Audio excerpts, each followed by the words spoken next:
Well,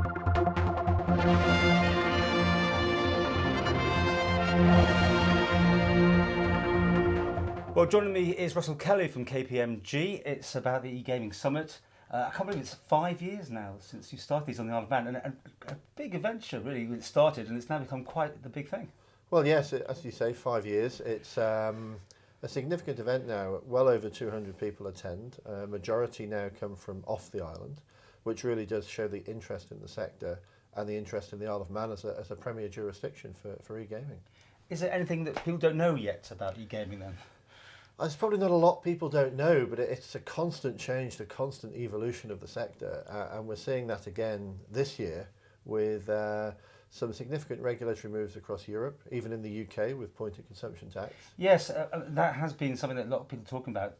Just to generalise, it means that people might have to pay tax on where they're actually living rather than here on the Isle of Man if they're dealing with a Manx company. That's right. Now, the tax point, if you like, for placing a bet is not where the bet is processed, be a server on the Isle of Man. It's now where the gambling person is located. So if they're in the UK, the company is taxed as if the bet was placed in the UK. So big seismic changes can occur from other jurisdictions. Yes, it can. Yes, it can. And that's had a big impact on Gibraltar, for the sake of argument, where a lot of UK high street names have their offshore betting operation, and they're very focused into the UK market. So we've got some big. I know you've got some big speakers coming over. Just name some names. Yes, we're running it this year in conjunction with the International Masters of Gaming Law, who are doing some masterclasses, and they've brought some additional speakers. We have the Danish regulator, we have Jenny Williams, the UK Gambling Commissioner, we have Richard Schutz, the California Gambling Commissioner. So we have some very high-level international names speaking this year, and that's really driven an awful lot of interest from both local and international attendees. And for people, the Joe Publics, like myself, always interested to know how the Isle of Man fares in this world of e-gaming. How's it doing? It's still the premier, if not one of the premier jurisdictions out there. The four that are always cited are Malta, Gibraltar, Alderney and the Isle of Man.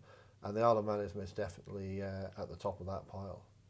So after this event, it's really a lot of people getting together, is it? Talking in the bars afterwards, making contacts. That's where a lot of benefits of these things come in, does it? Yes, I think it's a lot of conferences you go to, a lot of business is conducted around the conference with dinners, lunches, meetings, drinks, as you say, and people do sort of strengthen networks, and a lot does come from the conferences for individual companies. And as well as promoting KPMG's position in the industry, it's bringing our clients and the market participants together that's really important to us. And this is going to go on. I mean, it looks like it's a good market that's going to keep growing. Yes, we're in this for the long haul. We're hopeful there'll be further events, both here and elsewhere. And it's a very interesting and dynamic sector. There's something new every year.